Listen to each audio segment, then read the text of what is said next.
So, ayan. Dito tayo mag-umpisa guys kay Suzuki Gixxer SF250. So, this one guys, for this month, itong motor na to ay nagkakahalaga ngayon dito ng 192,900 if spot cash.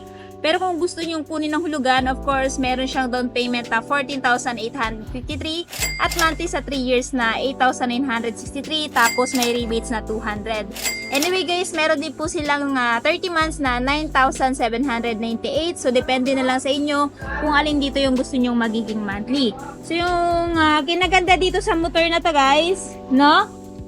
Entry-level sports bike siya ni Suzuki. Siyempre, hindi ka rin mabibitin sa power at torque dahil nga siya ay 250cc na.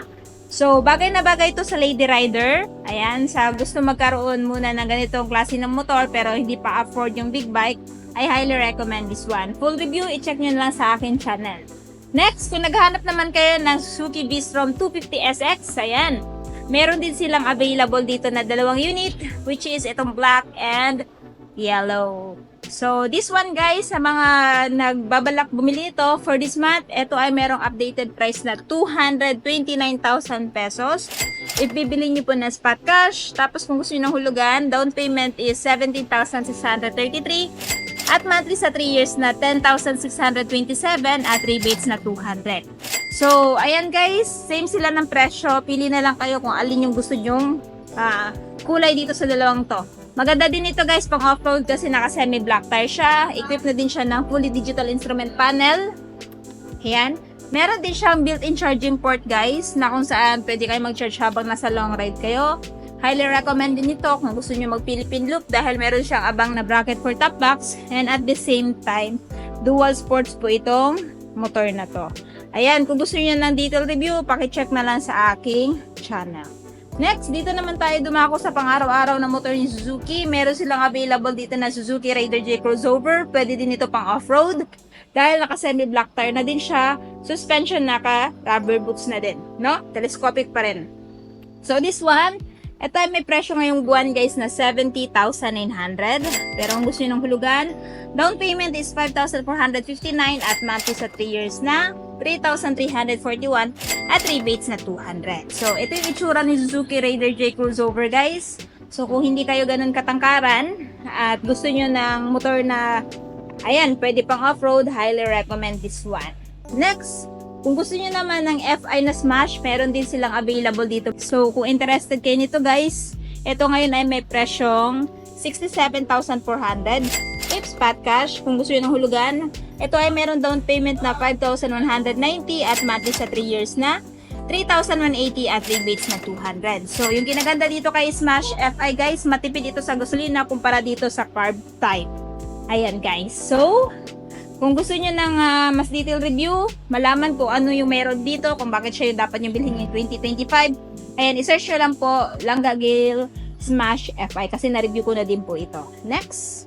Ayan, kung naghahanap naman po kayo na carb type na Suzuki R version. So, this one guys is bago sa ating mata, hindi pa natin ito na-review.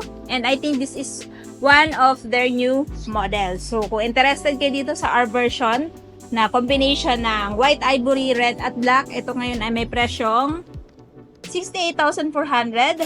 Down payment is 5,267 at monthly sa 3 years na 3,226 at rebates na 200. Ayan guys, yung itsura niya. O, diba? Napaka-pogi. So, this brake po yung front.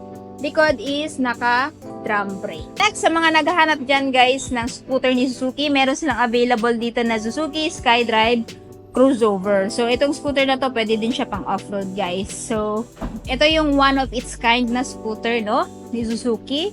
So, kung interested kayo dito guys, SRP nito ngayon ay 73,900.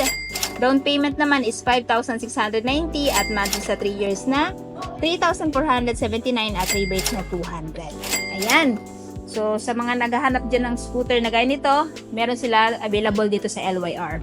Next, syempre, hindi mawawala yung The King of Underbone, no? Dito na muna tayo guys mag-umpisa sa The Pinnacle of Hyper Underbone, si Suzuki Raider 150 Fi. So, meron silang tatlong unit na available, guys. Itong matte Bordeaux Red.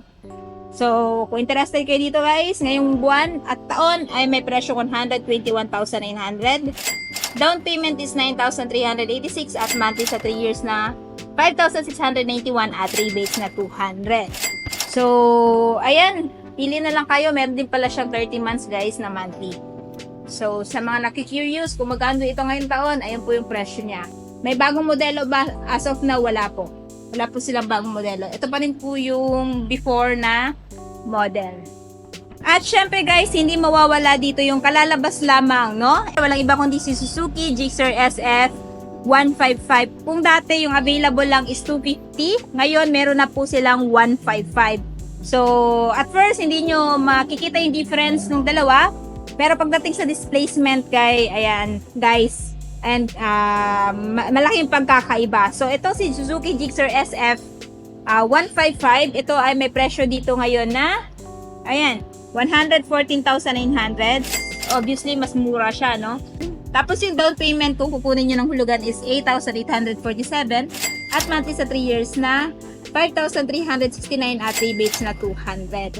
So, comment down below guys kung gusto nyo to gawan ko ng review kasi hindi pa natin to nare-review. Yung big bro lang nito yung nare-review natin, si Gixxer SF 250. So, ito yung tawag sa entry level na sports bike. Pero kung gusto nyo ng sports naked bike, of course, meron din silang Suzuki Gixxer, ayan, 150. So, this one guys, ay may presyo ngayong buwan na 104,900. Down payment is 8,077 at monthly sa 3 years na 4,908 at rebates na 200. So, as of this moment guys, ito pa lang po yung mga available na motor ni LYR dito sa Marketing Corporation. So, katabi lang siya ng Kawasaki Creed.